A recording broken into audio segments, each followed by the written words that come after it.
Pessoal, então vamos retomar o nosso estudo, né? Vamos dar continuidade. Nós estamos falando sobre o bem e o mal, né? Mas antes disso, uma pequena reflexão da noite.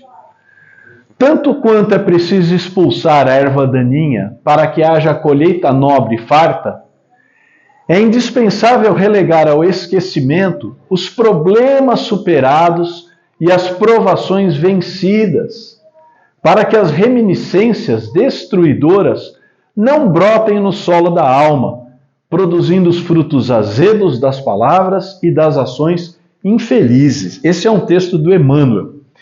Uma das coisas que eu mais estranhei quando eu comecei no Espiritismo, muito ao contrário do que eu tinha sempre aprendido, né?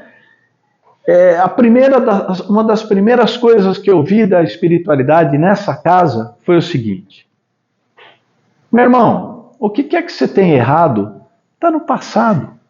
Esquece isso. Isso já passou. Mas o que a gente aprende? Não, mas eu fiz, eu errei, eu tenho que isso, eu tenho que aquilo. Não, você não tem que nada, né? E é exatamente isso que Emmanuel fala para a gente. Chico nos explica que, embora não possamos voltar atrás e consertar os erros praticados no passado, todos nós podemos começar agora e fazer um novo amanhã. Então a espiritualidade, ela sempre nos ensina que o nosso dia a dia são experiências, são provas e expiações, ok? O que erramos, vamos ter muitas oportunidades para consertar, muitas. Como diz ainda o Emmanuel, né? Não se preocupe com o tempo, você já viveu séculos e você ainda tem a eternidade pela frente. Então, o que quer que você tenha cometido de errado, de ruim, ou que você acha que foi errado, que você acha que foi ruim, deixe para trás. Esqueça isso, né? Deixe isso lá para trás. O importante é começar agora e fazer um novo amanhã. Porque o nosso amanhã está sendo construído hoje, e não lá no passado, não no ontem, né? Uma outra coisa interessante que eu ouvi também de um irmão espiritual dessa casa, né? Ele falou assim: irmão, como é que chama o dia que passou? Ontem. Isso falei, passado. Isso, muito bom. Como é que chama o que ainda vai vir, o que está por vir? Falei, futuro. Ele falou, isso, futuro. E como é que chamam agora o dia de hoje? Eu falei, presente. Ele falou, exatamente. Porque é um presente que o Pai dá para a gente todos os dias. Todo dia é um novo presente, é uma nova oportunidade, é uma página em branco para a gente escrever o nosso amanhã. Tá? Então, esse pensamento aqui do Emmanuel é exatamente sobre isso. Deixa o que aconteceu para trás, o que passou, passou, o que você já fez, já fez. O importante é o que vamos fazer daqui para frente para melhorar o nosso amanhã. Tá ok? Então vamos seguir. Estamos lá falando então sobre o Livro dos Espíritos, estamos na parte terceira, falando das leis morais, falamos da lei divina natural e hoje nós vamos acabar a lei divina natural e vamos entrar na lei de adoração, né? Então, na verdade, o que são essas leis divinas ou naturais? É o caminho para a felicidade. São as leis que o nosso Pai criou e que, se a gente seguir, seremos felizes. Se a gente estiver de acordo com elas, tudo dá certo, ok? Para dar uma boa resumida, né?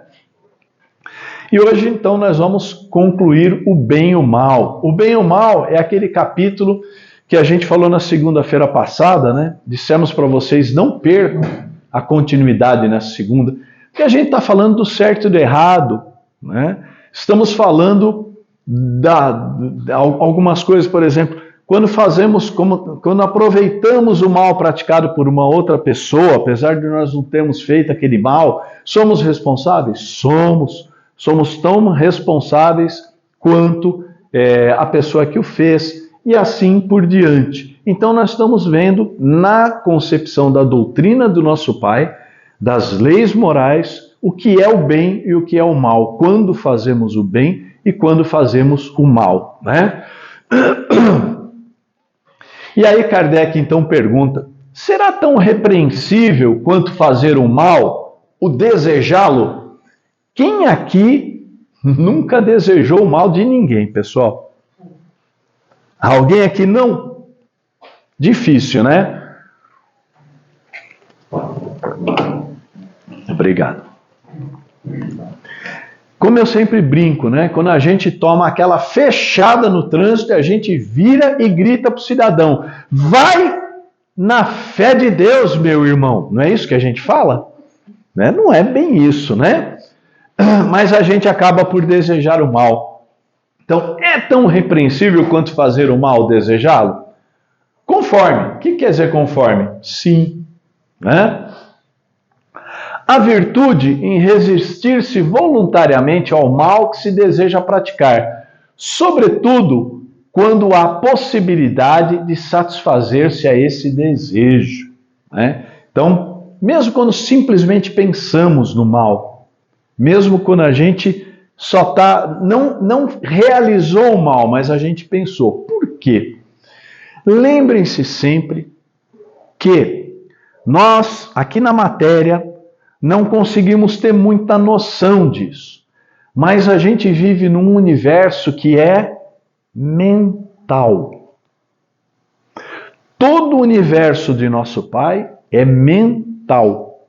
O plano espiritual, a erraticidade, ela é exclusivamente mental.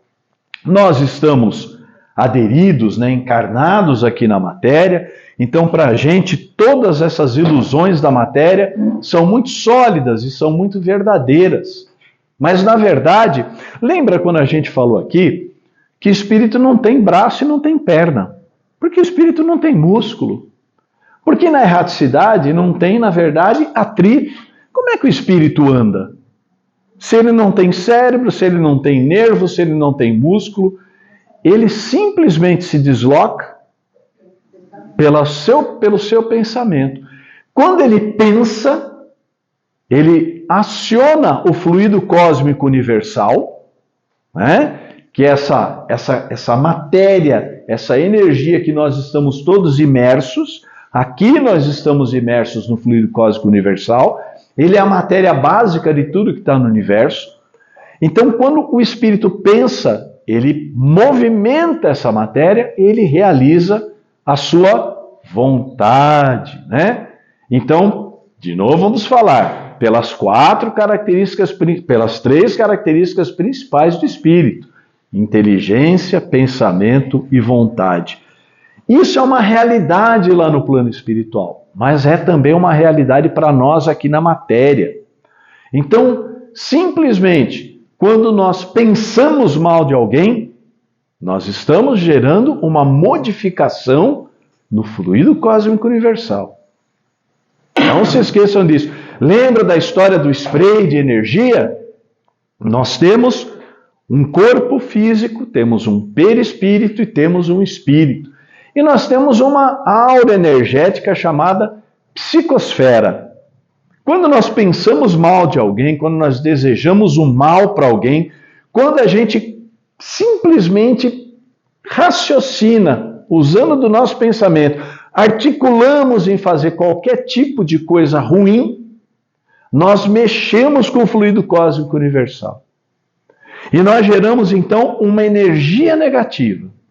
E essa energia negativa, ela vai sair da gente num spray de energia, ok? Só que não se esqueçam que a primeira região energética que vai ser contaminada por essa energia ruim é a tua própria psicosfera. Então, quando pensamos mal de alguém, fazemos mais mal a nós mesmos do que a esse alguém, né? O Chico já nos dizia, quando fazemos o mal ou desejamos o mal de alguma pessoa, é como se jogássemos brasa sobre a própria cabeça. Ok? Então, é disso que a gente está falando aqui, ó. Se apenas não o pratica por falta de ocasião, é culpado quem o seja. Você pensou o mal, você quis fazer o mal a alguma pessoa, você desejou o mal, e você só não fez porque você teve oportunidade, você não teve oportunidade, má notícia, pessoal, você já fez o mal. Você já gerou uma energia negativa. Ok?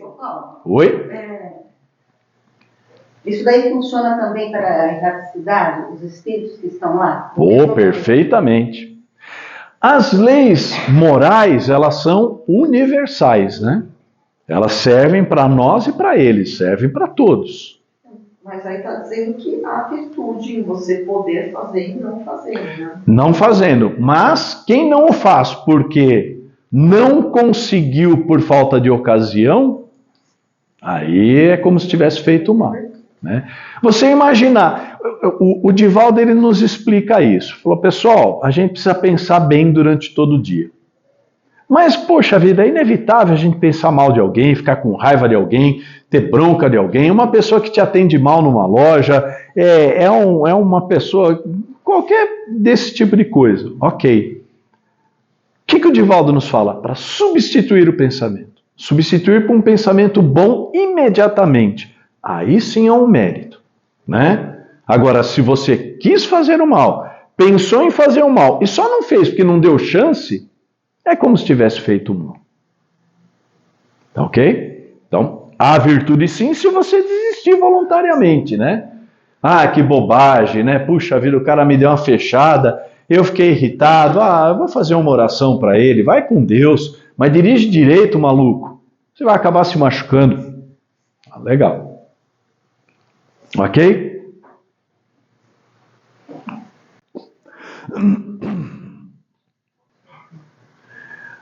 Para agradar a Deus e assegurar a sua posição futura, bastará que o homem não pratique o mal? Os famosos isentões, né? Então, tão na moda hoje, o pessoal fala, os isentões. Esse cara que nem sim, nem não, nem talvez, né? Eu não faço mal, mas também não faço bem, fico na minha, né? Mais para frente nós vamos ver no próximo capítulo como é que fica o eremita. Mas vamos lá, o que vocês acham? Para agradar a Deus e assegurar a sua posição futura, ou seja, para ficar bem com Deus, basta que o homem não pratique o mal? Não. Não? Quem acha que sim? Quem não acha nada, cadê os isentões? Então vamos lá. Não. Não. Cumpre-lhe fazer o bem no limite de suas forças. No limite de suas forças. Porquanto responderá por todo mal que haja resultado de não haver praticado bem. Então essa questão 642 é aquela que a gente comentou, né? A gente antecipou na aula passada. Quem podendo fazer o bem não o faz, faz o mal. Né? Mas, Paulo, eu podia fazer o bem, mas eu não consegui. Calma. Cumpre-lhe fazer o bem no limite de suas forças. Se não estava no seu alcance, se não estava na sua capacidade de fazer aquele bem, ok. Agora, quem podendo fazer o bem, quem estava no seu alcance de fazer o bem e não o fez, fez o mal. Dúvidas? Conhece algum caso assim? Um monte, né?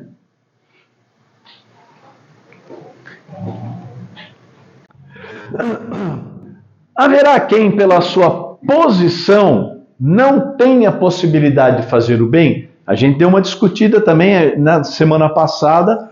O Kardec fez essa pergunta sobre a posição, né? A posição que a pessoa estava na sociedade. E vamos ver então o que o Espírito de Verdade fala. Haverá quem, pela sua posição, pelo seu cargo, pela sua posição social, a condição de um pai de família, de uma mãe de família, de um filho, de um chefe, qualquer que seja, isso pode ter a possibilidade de impedi-lo de fazer o bem? Não há quem não possa fazer o bem.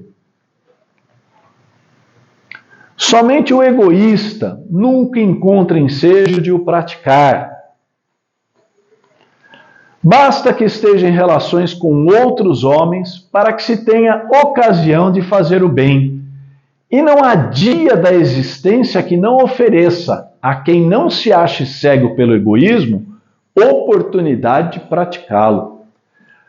Aqui fica a nossa dica, né? Não tem como não fazer o bem.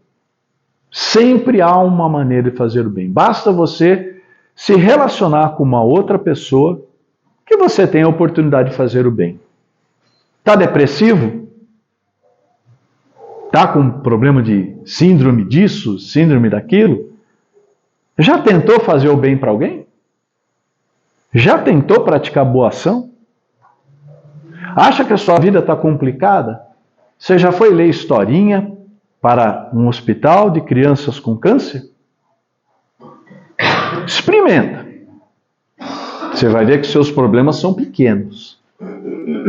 E o ato dessa caridade vai te fazer muito bem. Vai te trazer muito boas energias. Né? Então essa é a recomendação que o Espírito de Verdade faz.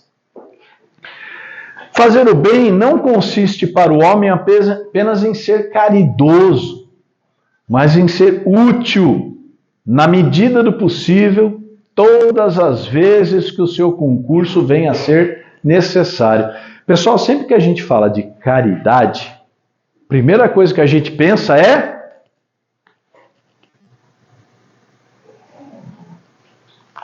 a caridade da doação de dinheiro é a que menos importa. Muitas vezes, uma conversa amiga, um apoio desinteressado a uma pessoa conhecida, uma visita de inopino, né? Uma visita inesperada que você faz, aquele amigo que faz tempo que você não vê, aquela amiga que faz tempo que você não vê, tem um efeito de caridade muito maior. Né? Aquela pessoa que você tem notícia de que não está bem, que está doente. Tá? Essa é uma real caridade. Até porque mais para frente ele vai falar sobre o óbolo da viúva, que a gente já vai falar também sobre essa parábola. Tá? Para certos homens, o meio onde se acham colocados não representa a causa primária de muitos vícios e crimes. Outra coisa que a gente já discutiu na segunda-feira passada. E aí? Mas eu cresci numa comunidade criminosa. Eu nasci lá numa comunidade complicada. E aí? Como é que fica? O meio onde se acham colocados não representa a causa primária de muitos vícios e crimes? Sim, pode ser a causa primária. Mas ainda aí há uma prova que o Espírito escolheu. Quando em liberdade, levado pelo desejo de expor-se à tentação para ter o mérito da resistência. Pessoal, lembrem-se que a gente também já falou sobre isso. Quando estamos lá na erraticidade e vamos encarnar, né, a gente é assistido por uma série de bons espíritos, espíritos com uma sabedoria maior do que a nossa. Né? Então, para fazer uma historinha assim, né, para a gente tentar entender, Paulo, tem que voltar para lá. Eu falei, então, né, eu preciso voltar para lá. Faltou você consertar esse orgulho aqui, essa vaidade aqui, né? Você achou que isso aqui não era assim, que era assado, tal. E aí? Falei, então, como é que eu faço agora? Falei, vou te dar uma sugestão. Eu acho que você poderia reencarnar lá numa comunidade do Rio de Janeiro. Mas por quê? Porque lá você vai ter convívio com essa experiência, você vai viver com o vício, você quer demonstrar realmente a sua capacidade de resistir a esses vícios, é uma excelente oportunidade. Qual é a pergunta seguinte? Você, espírito, está pronto para isso? Você realmente está em condições de enfrentar esse desafio? Temos o livre-arbítrio. Eu quero, então vá. Ok? Temos o livre-arbítrio. E por isso também que a gente já viu lá no começo do livro dos Espíritos que podemos abraçar encarnações das quais não somos capazes de conduzir. Então, mas aí isso já não é meio que previsto pelos Espíritos? Com certeza, pela espiritualidade superior, sim. Mas é também uma prova. É também uma maneira de falar assim, ó, você não achou... Gente, nós temos a eternidade pela frente. Para nós, uma encarnação significa muito, muito. 80, 90 anos. Para a espiritualidade, é uma pequena experiência. Falou, então lembra que a última vez que você esteve aqui, você falou que ia? Lembra que você falou que ia dar conta? Então, não deu. E agora? Agora, qual é a sua punição? Não tem punição. Você vai começar tudo de novo. A punição, pessoal, é repetir a prova. Você não achou que você sonhou alto demais? Sonhei alto demais. Então vamos um pouquinho menos? Então vamos lá, vamos viver uma vida assim, assado. Tá? É assim que a coisa funciona. Então, mesmo essas pessoas que estão nessas situações aí sujeitas ao vício, aos crimes, é uma prova que o Espírito escolheu. Paulo, nós sempre escolhemos? Sempre. Sempre é uma escolha do Espírito. Os espíritos muito atrasados e muito, vamos dizer assim, ainda rudes, esses ainda não têm o direito de escolha. Esses, a própria espiritualidade é quem coloca nas situações de acordo com o melhor para ele. Mas o resto, nós aqui, todos nós escolhemos. Nós estamos na casa que nós escolhemos, com os pais que nós escolhemos, com os irmãos que nós escolhemos, fazendo a profissão que nós escolhemos, morando na cidade que nós escolhemos. Então, para de reclamar. Eu acho que eu não escolhi ter um filho dele de acidente bruscamente, passar por esse sofrimento. Ela está falando assim, eu acho que eu não escolhi de passar por uma prova como ela passou, de perder um filho bruscamente num acidente, é isso? É isso. Pode não ter sido uma escolha sua, mas você pode ter vindo para ajudá-la a passar por isso. Ele precisava passar por isso, por alguma razão.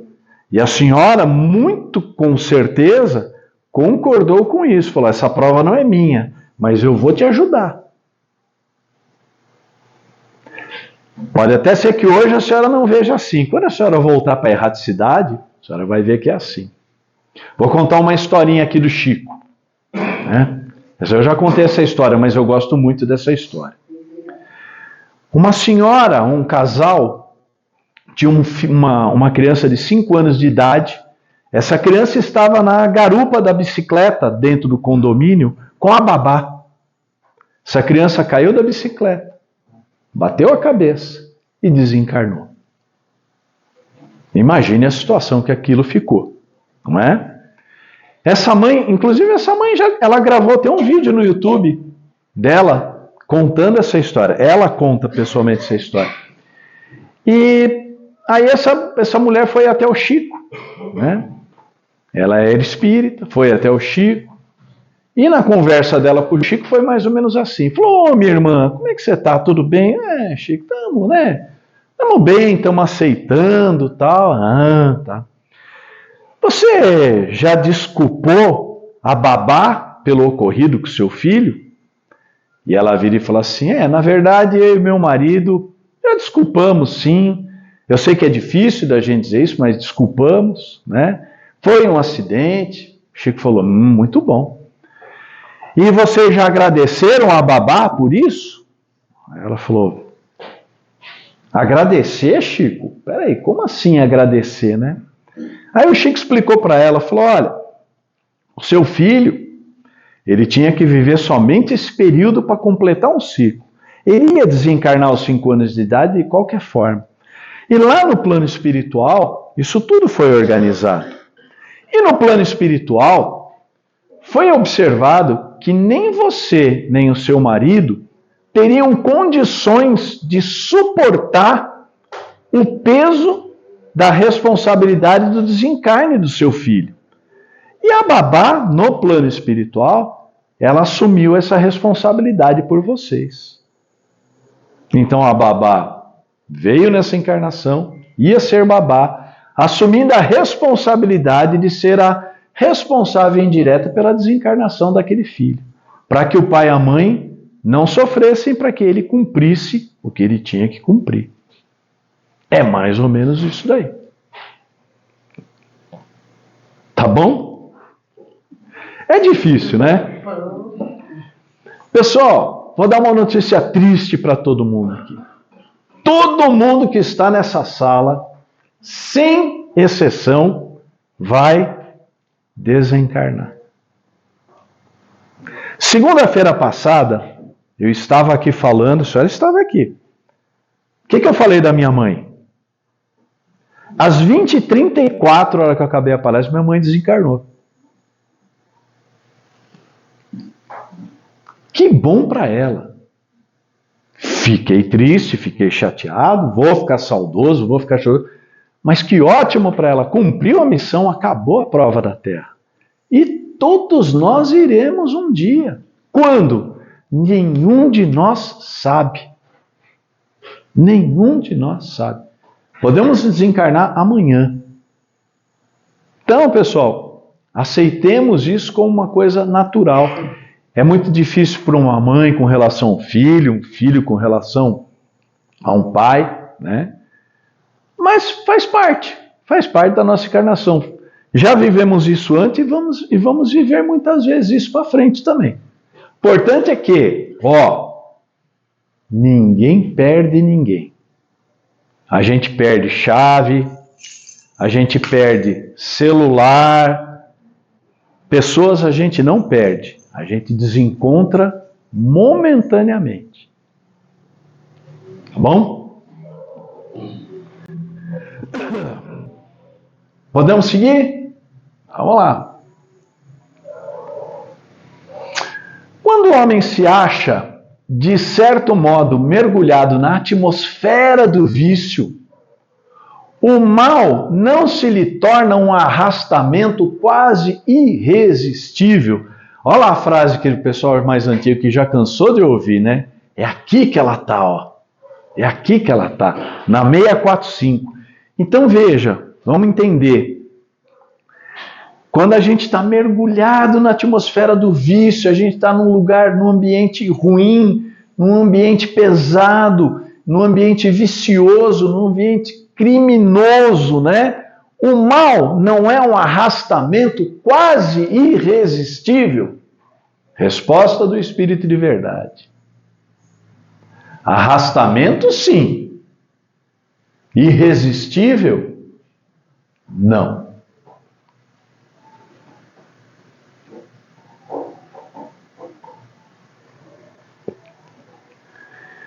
Porquanto, mesmo dentro da atmosfera do vício, com grandes virtudes, às vezes deparas.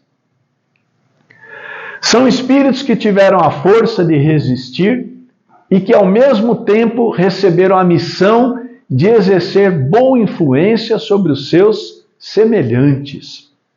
Então, veja, pessoal, não há lugar onde a luz não esteja presente. Não há. Mas o umbral. O umbral é visitado todos os dias, regularmente, pelos bons espíritos para realizar resgates. Então, não há lugar onde não haja a presença de bons espíritos. Mas eu estou obsediado há muitos anos. Para cada obsessor, você tem 2 espíritos de luz do seu lado. Ok? Mas eu não vejo. Você não vê porque você está fora da sintonia. Você está sintonizado de uma forma errada. E aí você só começa a ver a coisa ruim. Tudo para você está ruim. A comida não está legal. A casa não está boa. nada está completo, é a tua sintonia. Em todo ambiente, por pior que ele seja, há a presença dos bons espíritos. Sempre tentando o quê? Nos auxiliar. Pessoal, a espiritualidade conspira a nosso favor. Todos os dias. O problema é que a gente fica assim, ó. A gente fecha os olhos para a luz e só enxerga no que é mais cômodo, no que está mais próximo da gente. Ok? Então, mesmo nesses ambientes, há ali a presença de espíritos virtuosos, tentando nos influenciar positivamente e tentando nos orientar. Lembrando sempre que arrastamento sim, irresistível não, temos o livre-arbítrio. É o maior dom que o Pai nos deu, o poder de escolher, poder de dizer sim ou não. Ok? Esse poder que nós temos é inalienável. Todos nós temos. Como diz um ditado popular, né? O certo é o certo, ainda que ninguém esteja fazendo. E o errado é o errado, ainda que todo mundo esteja fazendo. Um grupo de pessoas que resolve linchar uma pessoa na rua é um arrastamento? É um arrastamento. Irresistível? Não. Não está na tua índole fazer aquilo. Então a escolha é sempre nossa. Legal? O arrependimento anula. O arrependimento anula. Então, o arrependimento anula a coisa errada. Para que a gente possa desfazer um mal feito, vamos dizer assim, um erro feito, precisa de 3 coisas. Primeiro, arrependimento. Porque no arrependimento, a gente reconhece que fez uma coisa errada. Ah, eu fiz uma coisa errada. Qualquer nível que seja, hein, pessoal? Pode ser uma bobaginha assim, pode ser um erro do tamanho do mundo. Primeiro, arrependimento. Segunda fase, expiação. O que é expiação? Sofrer por causa daquilo. Nossa, eu sei que eu errei. Caramba, não... olha o que eu fiz lá pro Daniel. Falei para ele que era um cabeça de abóbora. Pô, não devia ter falado isso, estava nervoso. Caramba, ele ficou chateado. Aí eu me arrependi. Aí começa a expiação. Pô, o cara ficou chateado, cara. Estraguei o dia dele. Puxa, eu falei a coisa era uma bobaginha, pô, mas magoou o cara. Olha, ele acabou saindo daqui, nem ficou para conversar com a gente. Expiação. Terceiro, reparação do mal feito. Que envolve muitas coisas, de acordo com o tamanho do teu erro. Pode ser um mero pedido de desculpa. Pô, Daniel, não é cabeça de abóbora, não. Cabeça de melancia, né? É uma retratação que deve ser... uma retratação que deve ser proporcional ao mal feito, né? Então, tem maus que a gente pratica que não dá para reparar meramente aqui, e muitas vezes nem numa vida só. Você por um acidente acaba tirando a vida de uma pessoa. Por um acidente, você não quis. Como é que você vai reparar aquele mal? Como é que você vai explicar para a mãe da pessoa que você não queria ter matado o filho dela? Então, existem reparações que são um pouquinho mais complexas. Mas é isso. Arrependimento, o sofrimento, né, a expiação e, finalmente, a reparação do mal feito. Tá bom? Beleza? Estará subordinado a determinadas condições o mérito do bem que se pratique? Ou, melhor explicando, será de diferentes graus o mérito que resulta da prática do bem? Ou seja, quando eu faço bem, é um mérito único ou depende do grau do bem que eu faço que vai ter mais ou menor mérito, né? O mérito do bem está na dificuldade em praticá-lo. Pessoal, essa dificuldade, ela é pessoal. Ok? Ela é pessoal, é a dificuldade de quem está praticando o bem. Olha, eu vou doar para uma instituição de caridade R$1 milhão. Nossa, para mim isso é impossível. Mas para o Elon Musk não. Qual que é o tamanho do bem que ele praticou? Né? Então, está ligado à pessoa. Nenhum merecimento há em fazê-lo sem esforço e quando nada custe. Esse nada custe não está falando em questão econômica. Né? Está falando de nada custe em termos de esforço. Em melhor conta tem Deus o pobre que divide com o outro o seu único pedaço de pão, do que o rico que apenas dá o que lhe sobra. Disse-o Jesus a propósito do óbolo da viúva. Então, agora vem a parábolazinha do óbolo da viúva. Estavam Jesus e os apóstolos na porta do templo, né, dando um tempo ali, batendo um papo, trocando uma ideia, né, quando veio um rico mercador, um saco de moedas, e foi lá fazer a sua doação para o templo. Isso era um ato muito comum naquela época, né? E botou lá aquele saco de preciosidades, de dinheiro, e aí os apóstolos olharam, Jesus olhou, cara, esse está bem com Deus, né? Doou um montão. E na sequência entrou uma viúva, que tirou de um saquinho 2, 3 moedinhas e doou. E aí o apóstolo vira-se então para Jesus e fala assim, aí ó, né?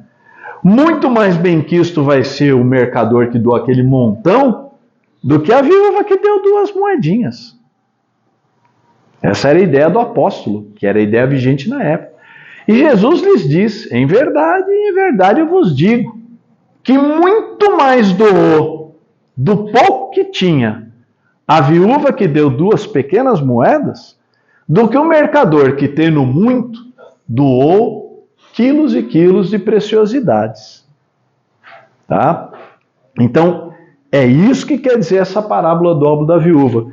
O mérito está na dificuldade em praticá-lo. E é por isso também, pessoal, que na nossa doutrina e o próprio Evangelho fala da maior das provas, que é a prova da riqueza. Né? É a maior das provas. Por quê? Porque a gente pensa assim, mas como, né? Porque se eu ganhasse os 50 e poucos milhões está acumulado na Mega Sena, né? Eu sempre falo da Mega Sena, né? Porque atrai, né? A gente vê aquele numerão lá, fala, puxa, pagava metade das minhas contas, né? Então, imagine você ter uma soma dessa no banco e você tá com a vida resolvida, não tá? Tá tranquilo? Tá tranquilo. O que a gente viu lá? Quem podendo fazer o bem no limite de suas forças e não faz o mal. Qual é a capacidade de caridade que você tem com alguns milhões no banco? Agora eu te pergunto, você vai fazer? Duvido. É a maior das provas. A riqueza é a maior das provas. E não adianta querer ser o isentão. Falar assim, olha, como a gente aprendeu, mas eu não faço mal a ninguém. Mas você tem um potencial enorme de fazer o bem para muita gente. E também não faz. Então pratica o mal. Não é isso? Bom? Então assim, pessoal, a gente encerra o bem e o mal e a gente vai iniciar a divisão da lei natural, tá ok?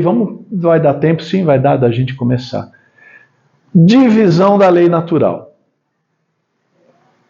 A lei de Deus se acha contida toda no preceito do amor ao próximo ensinado por Jesus? Certamente. Esse preceito encerra todos os deveres dos homens uns para com os outros. Jesus já disse, né, que todos o profeta e todas as falas se resumem no amar a Deus sobre todas as coisas e ao próximo como a ti mesmo. E é isso que ele pergunta, né? A lei de Deus se acha contida toda no preceito do amor ao próximo ensinado por Jesus? Certamente. Esse preceito encerra todos os deveres dos homens, uns para com os outros. Cumpre, porém, se lhes mostre a aplicação que comporta.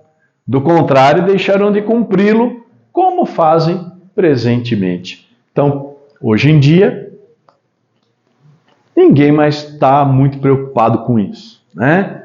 A gente continua naquela máxima, a gente continua praticando aquela questão das 600 e pouco, onde fala que eu não faço mal, então eu também não faço mal para ninguém, então está tudo certo. Na verdade, quando Jesus fala amar ao próximo como a si mesmo, fazendo ao próximo o que gostaríeis que vos fizessem, é isso que você está fazendo? Não é isso que você está fazendo, né? Sendo isentão. Ademais, a lei natural abrange todas as circunstâncias da vida. E esse preceito compreende só uma parte da lei. Tá? Aos homens são necessárias regras precisas. Os preceitos gerais e muito vagos deixam um grande número de portas abertas à interpretação. Então, quando Jesus tentou dar uma sintetizada nas leis, né, daqui a pouco ele vai falar dos 10 mandamentos, etc. O que Jesus tinha em mente? Falou, olha, o povo aqui é meio rude, o povo aqui é meio ignorante no sentido de não ter ensino, não ter instrução. O povo aqui que a gente fala é o de 2000 anos atrás, né? Se hoje a gente já tem gente com muita dificuldade para entender uma leitura simples, imagina lá atrás. Então, Jesus tentou dar o quê? Uma simplificada nas leis. E ele fez isso através de parábolas, né? Ele deu exemplos, ele falava as coisas dando exemplo da vida do agricultor, da vida do pescador, que era o que tinha naquele tempo. Ou você plantava ou você pescava, né? Na Galileia de então. Tá?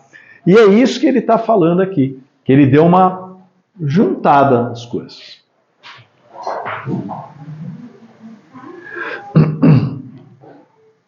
O que você pensa da divisão da lei natural em 10 partes, compreendendo as leis de adoração, trabalho, reprodução, tudo isso aqui nós ainda vamos ver. Conservação, destruição, sociedade, progresso, igualdade, liberdade e, por fim, a de justiça, amor e caridade. Porque Kardec comparava o Velho Testamento com o Novo Testamento, né? Existem ainda, pessoal, no Velho Testamento e em outros livros proféticos, livros da Antiguidade, muitas leis que eram mais leis sociais do que leis morais, tá? Então, pega lá, por exemplo, a lei de talhão, né? Olho por olho, dente por dente, era algo muito lá atrás. E eram normas que existiam para aqueles povos da época. E aí, o Kardec está perguntando, e aí, como é que fica essa divisão desse monte de lei? O que vocês pensam sobre isso? Essa divisão da lei de Deus em 10 partes é a de Moisés. E de natureza abranger todas as circunstâncias da vida, o que é essencial. Então, Moisés ampliou as leis de Deus e começou a colocar algumas leis sanitárias, né? Algumas leis de convívio social, né? Em que lugar do Evangelho, qual foi o profeta que falou que não se deve comer carne de porco? Qual é o pecado de se comer carne? Mas o judeu não come carne de porco. Por quê? Porque era uma questão sanitária da época.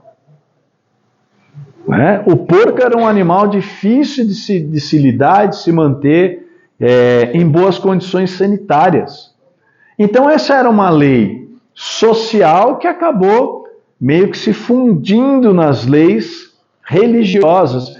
Porque vejam, esses povos daquela época, eles não separavam o que era religião do que é política, do que é administração, né?